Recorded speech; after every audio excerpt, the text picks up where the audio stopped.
Era só o que me faltava. Pessoal, prestem atenção nesse caso que aconteceu lá no Rio de Janeiro.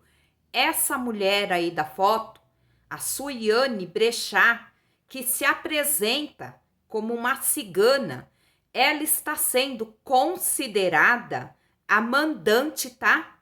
Do crime ali do empresário, o Luiz Marcelo Antônio Ormonde, de 49 anos. Eu irei explanar tudo aqui, então fique aqui comigo até o final.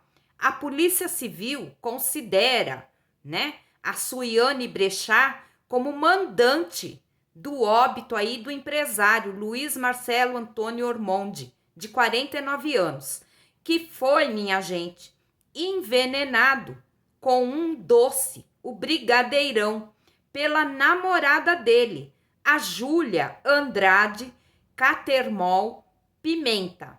Segundo o delegado, senhor Dr. Marcos André Bus, da 25ª DP de Engenho Novo, a mulher, que se identifica como cigana, tinha grande influência sobre a vida da Júlia, tá?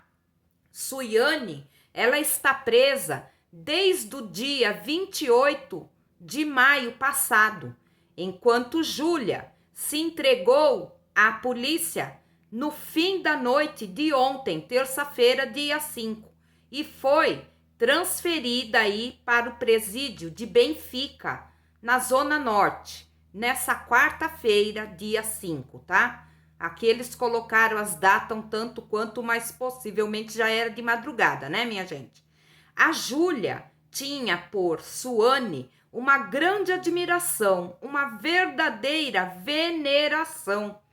O que nós sabemos é que está sendo confirmado que ela fazia pagamentos mensais aí, a Júlia, para a suposta Suiane, né? Ou seja, a cigana, suposta cigana. Não sabemos exatamente o porquê, mas ocorriam com frequência, disse aí o delegado.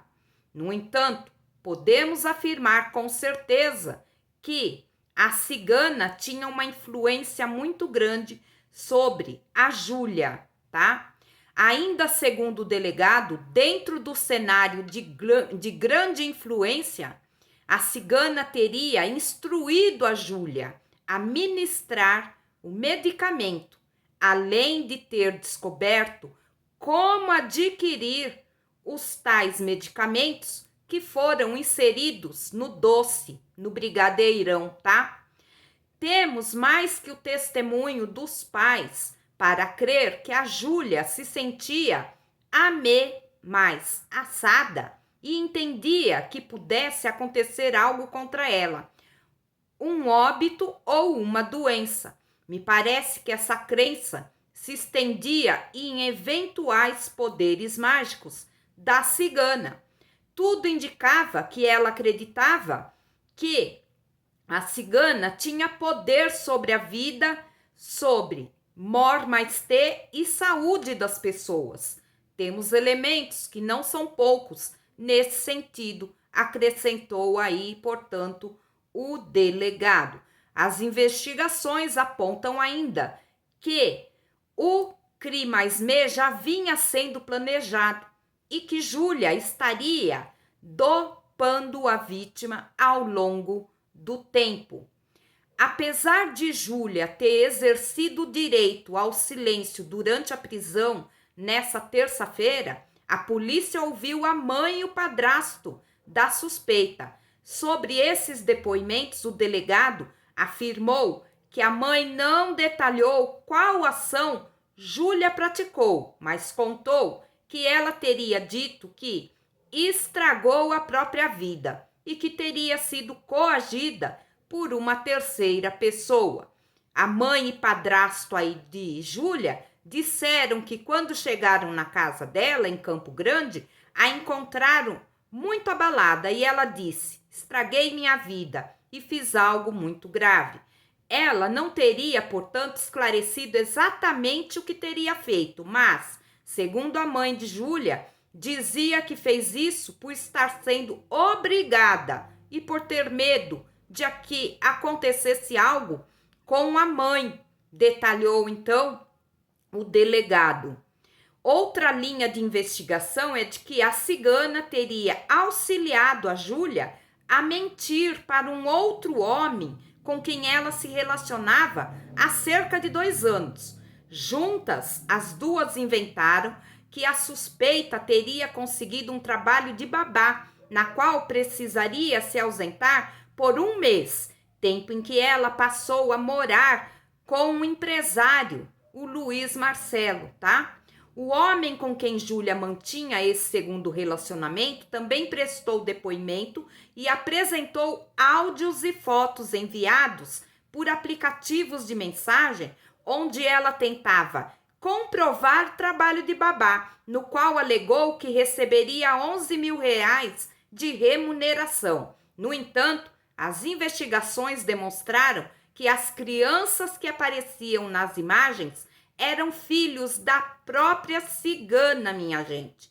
O delegado encontrou ainda semelhança na voz da cigana e da contratante aí do serviço de babá, tá? Então, tudo indica que há uma motivação econômica por trás aí, desse ocorrido, né? Desse CRI+M. Pretendemos fazer uma comparação entre alguns áudios que ela teria mandado para o namorado sobre o trabalho de babá, porque foi justamente no momento em que ela foi morar com o empresário, o Luiz Marcelo. Júlia dizia que a contratante, no caso, né, que contratou ela ali como babá, se chamava Natália, mas os dados dessa Natália serão ainda analisados para saber se de fato era a cigana, reforçou aí o delegado. Ainda na porta da 25ª DP de Engenho, o delegado continuou as explicações sobre o caso e reafirmou que Júlia em nenhum momento atuou como babá. Se ficar comprovado que a cigana mandou áudios e fotografias para Júlia a fim de que ela pudesse se afastar do namorado sem levantar suspeitas para a prática do CRI+M, me parece que isso pode ser visto como auxílio material para ela ludibriar o companheiro e praticar aí, portanto, esse ato escabroso, né, minha gente? Mas isso eu não posso afirmar, disse ainda o delegado. Preciso de exames para confirmar se a voz era a mesma, disse ele. As investigações ainda revelam que Suane, a cigana, teria domínio sobre todos os atos de Júlia. Temos um depoimento da cigana em que ela dizia que sua renda era a Júlia. Precisamos requerer o poder judiciário para verificar a conta bancária. A notícia que temos é de que a relação delas é antiga, de uns 10 anos, falou ainda o delegado. Segundo a cigana, a Suane, presa inicialmente por ter ajudado Júlia a se desfazer dos bens da vítima, ou seja, do empresário, a suspeita fazia programas sexuais para se manter e que, ao longo dos anos, passou a lhe dever na faixa de 600 mil reais pelos atendimentos que vinham sendo quitados com pagamentos em torno de 5 mil mensais há cerca de 5 anos já, tá? Nessa foto aí, a Júlia estava prestando depoimento antes de se entregar à polícia, tá, gente? E rindo no depoimento, só para vocês terem noção. O trabalho da cigana era relativo à limpeza espiritual para que familiares e namorados não descobrissem a vida que a Júlia levava, tá, gente? Como garota de programa. E também para atrair mais clientes. Segundo ela, a suspeita seguia a vida da seguinte maneira: passava os fins de semana com um outro namorado e dividia o restante dos dias entre o empresário Luiz Marcelo e eventuais atendimentos. Ainda a cigana recebeu de Júlia o carro de Luiz Marcelo, o empresário, tá? Que foi envenenado aí, um Honda CR-V, e entregou a um homem com quem já se relacionou. O receptor, conforme a cigana, sabe do possível homicídio. O rapaz, além do veículo, ficou com roupas e um ar-condicionado da vítima. A doação seria para quitar a dívida entre a suspeita e a cigana, somando aí 75 mil reais.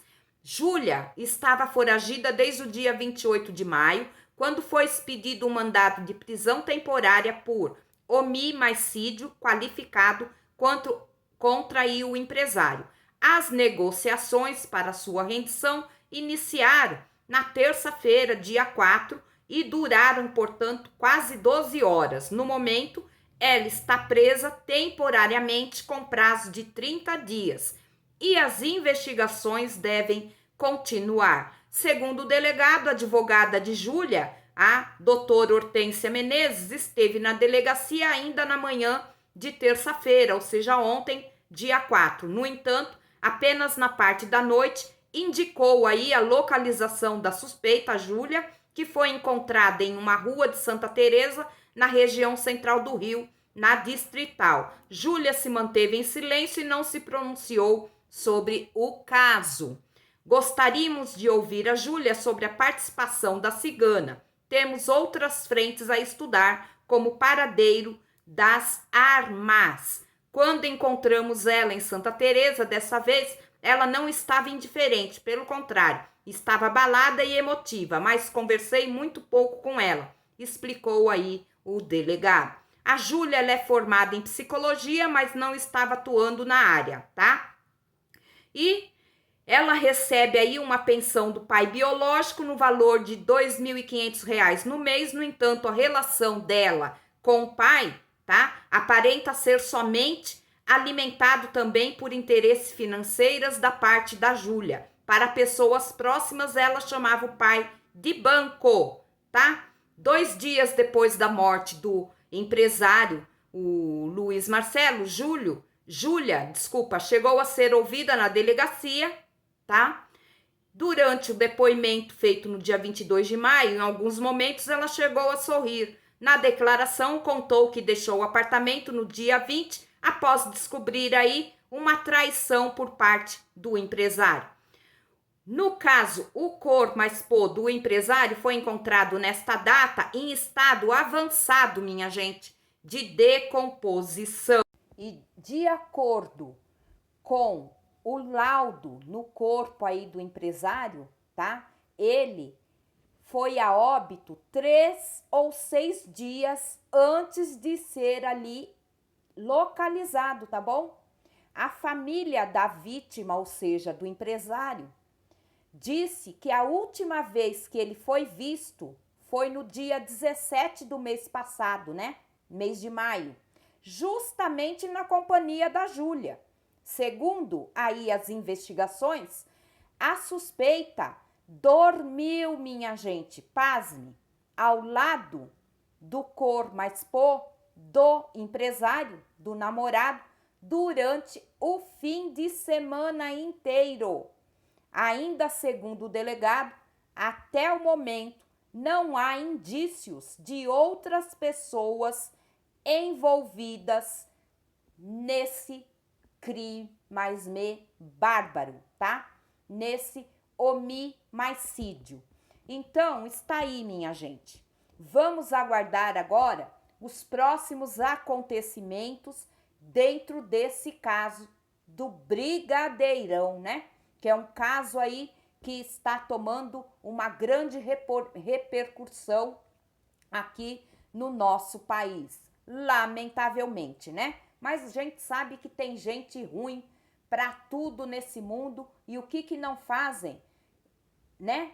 Através aí de interesse financeiro, lamentavelmente. Eu vou ficando por aqui, agradecendo a atenção de cada um de vocês. Gratidão, gratidão sempre. Se inscreva no canal, ativem o sininho, Deixem seu like e também não se esqueça dos seus comentários.